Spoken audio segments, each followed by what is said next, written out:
Well, I figured I'd just chime in. Um,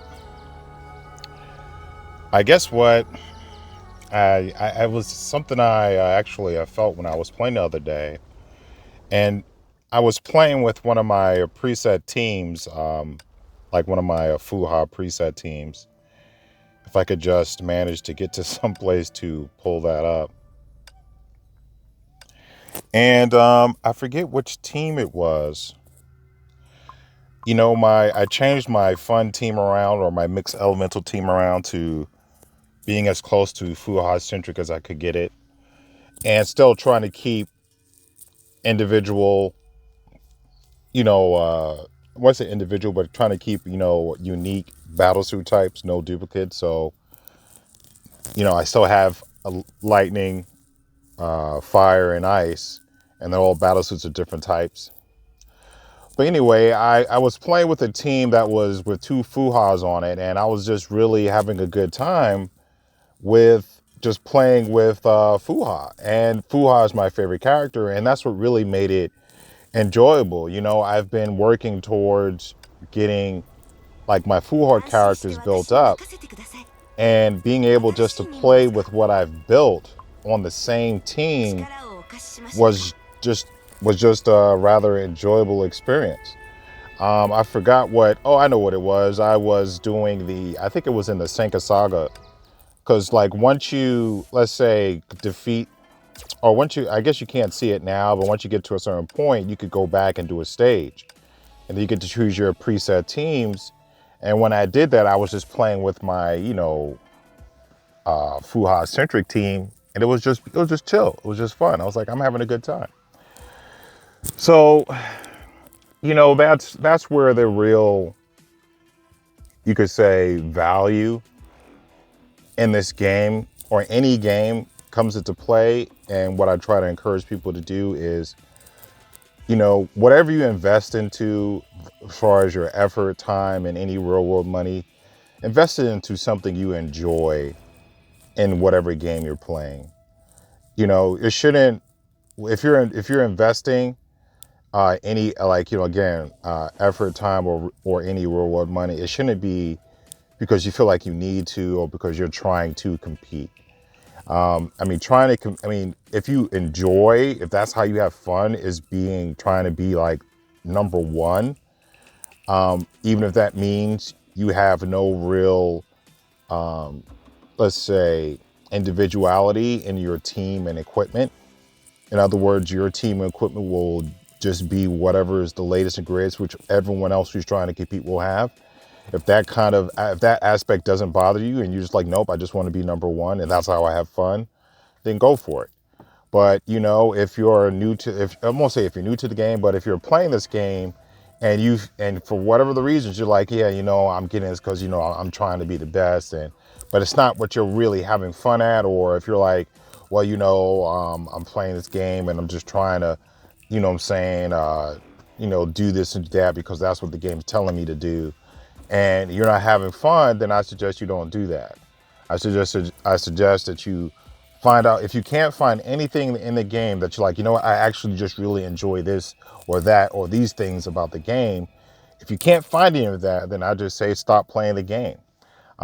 Should you find something in a game that's like, yeah, I really enjoy this game mode, or I really enjoy these aspects of this game, then, invest your time, effort, and any real money into that because you're doing it because you enjoy it. And then if you even go so far as to have a vision as far as like what you want to see in the end of your investment, and you actually obtain that because you thought it was fun to begin with, and now it's even more fun now that you've finished investing into it, then that's what's worth it. That's the kind of experience that you want to have. So I just wanted to chime in on that. That's my, you could say, my running theme, or let's say topic is only investing into what you enjoy playing. The other thing that I'll probably just chime in about real fast is, I don't know, I guess the nerd in me or the OCD in me, obsessive compulsion.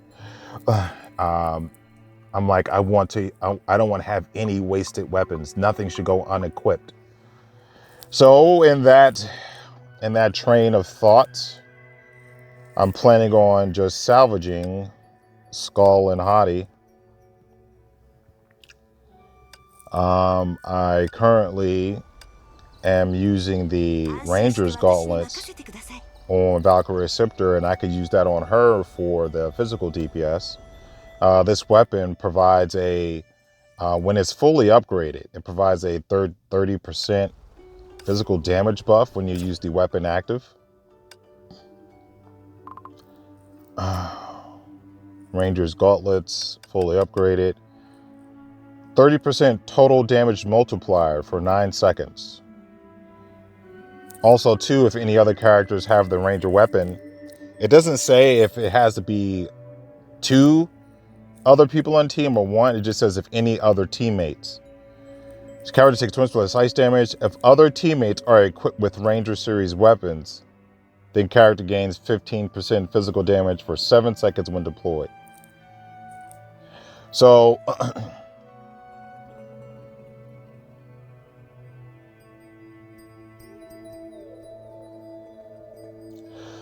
essentially, if there's another teammate, I'm gonna read it like if there's one other teammate on your team that has a Ranger weapon, whenever she gets deployed, so that means I'm assuming if you switch her, whenever you switch her out, then switch her back in, she'll get 15% physical damage. So it's like, you know, for how I intend to use her, this Ranger weapon can still do pretty well.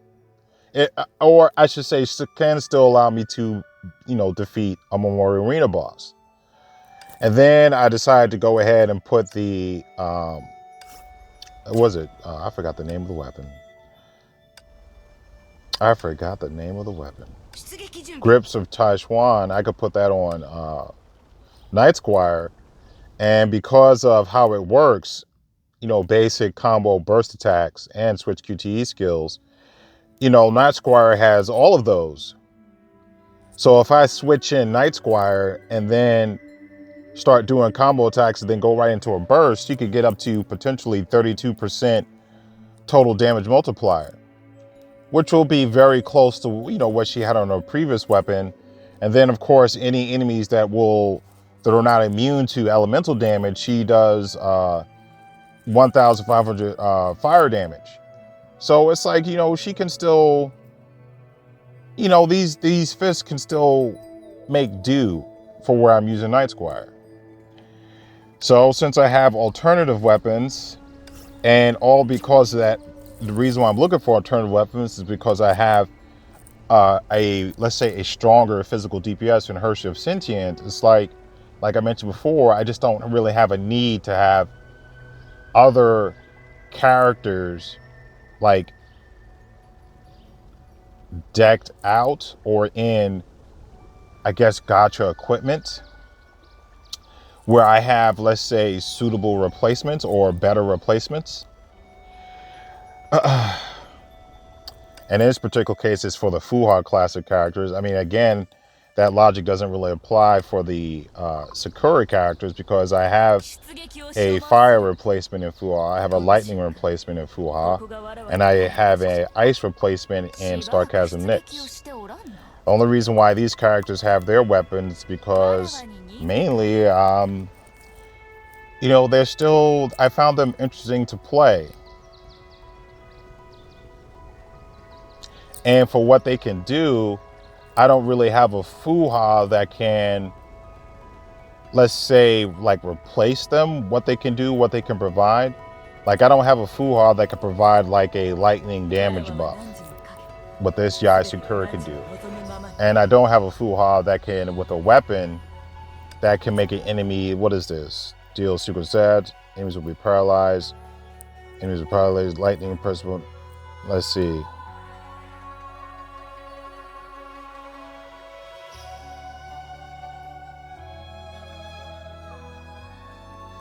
I see, 13% more lightning damage.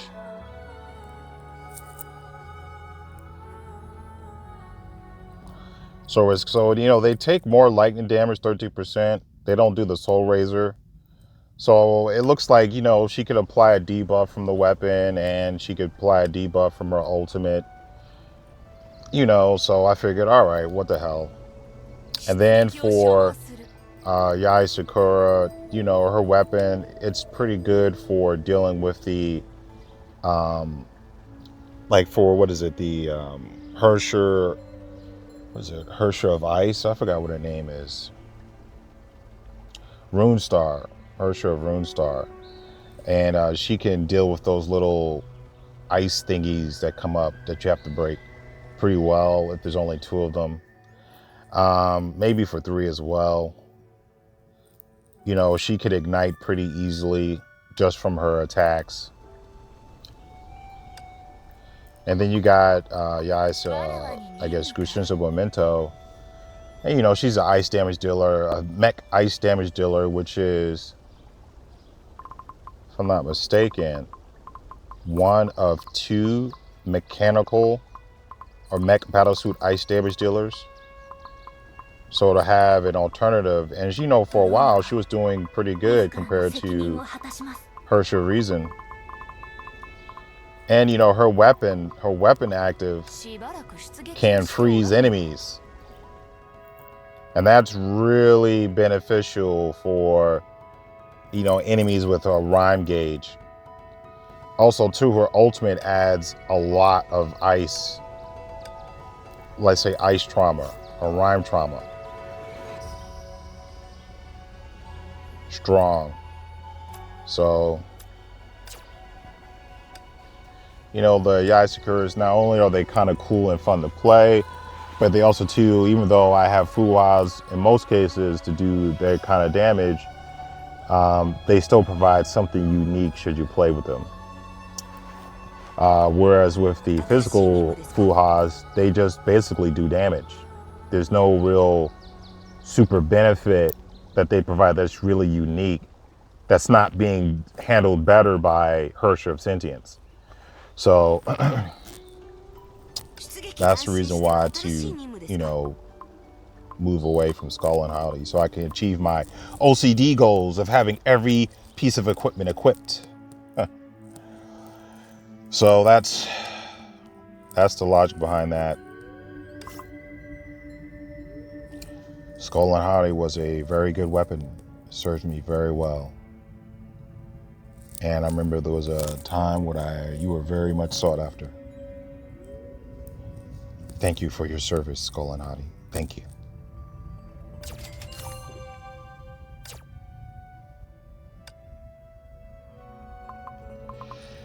So that's that. Now every weapon I have is equipped.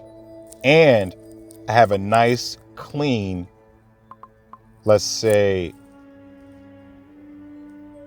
perfectly, let's say, road inventory of weapons. There is no extra weapons sitting loose somewhere.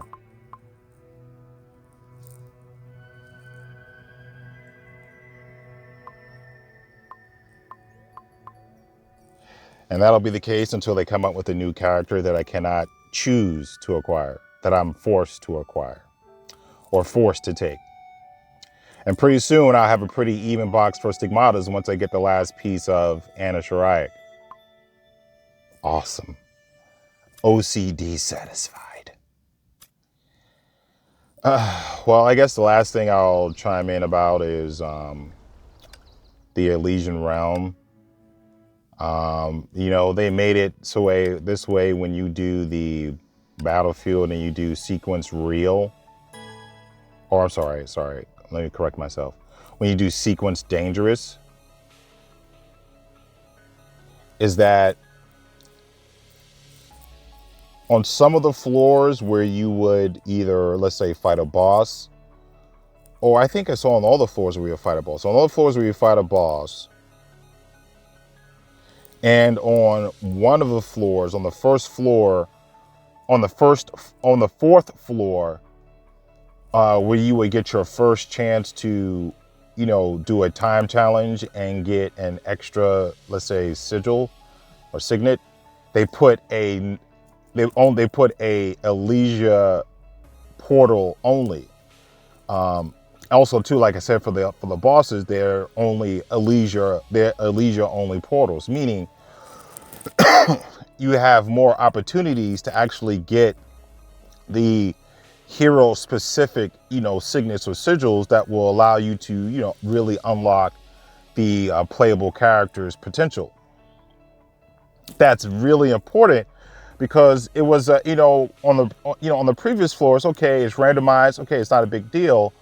But on Secret's dangerous, and I can only imagine on Secret's real, being in a position to where you don't have let's say the character specific sigils or signets that allow them to do like really massive amounts of damage, and you can't get that, and you're supposed to keep playing on RNG just so you can hope to get the chance to get what you need to make it to the end. It's just too time consuming. It was too ridiculous. Too ridiculous. So they added that in. And I guess that's it really.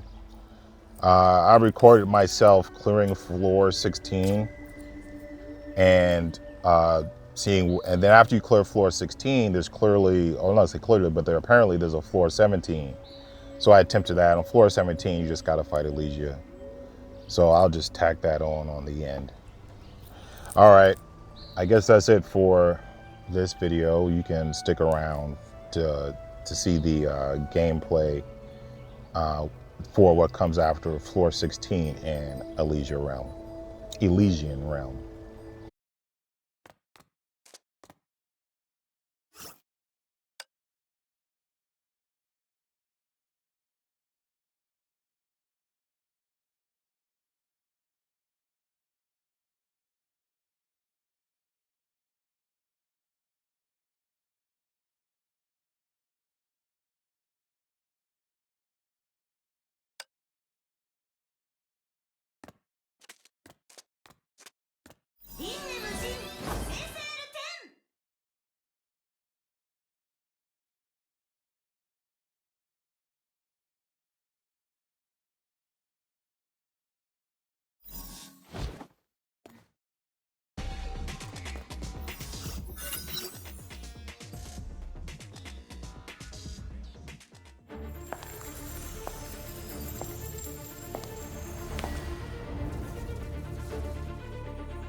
で武器を取り出したのはこれが初めてよね。どう？私もたまに戦場に出向くの。この弓は私の一番のお気に入りよ。色は制服に合ってるし、どうやらこれがあなたの言う試練みたいね。そうです。緊張しないで。別にメイを止めるつもりはないのよ。ただこれ勇気、知恵、美貌。メイはメビウスと向き合うために必要なものを揃えた。例えば英傑を敵に回した時の経験とか。それってメビウスは私の敵。どう答えるべきかしら。敵けどメビウスはつい限度を超えるようなことをしちゃうし、メイは目を引く存在でしょ。だから彼女と交流する時のコツを共有するとでも思って、リラックスして楽しい女の子同士の会話をしましょう。他に選択肢はないよね。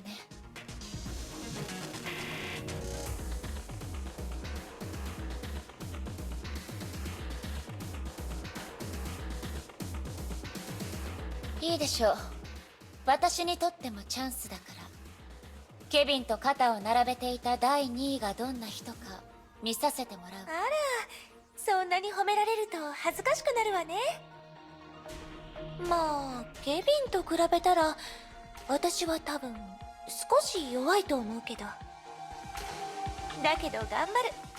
このエリシア、メイの期待を裏切らないわ。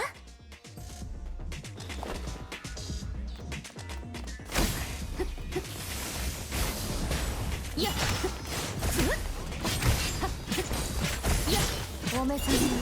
そろそろ切り上げる。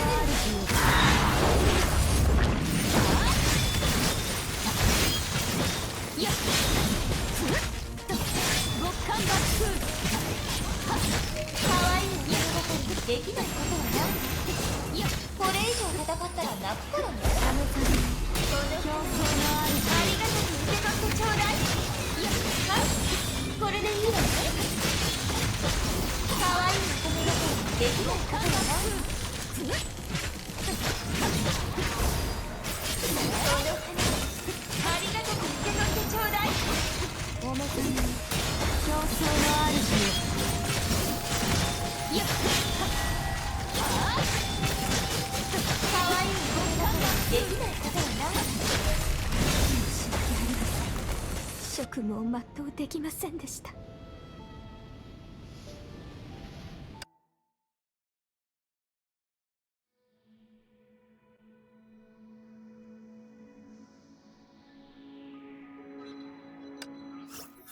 失敗したわね。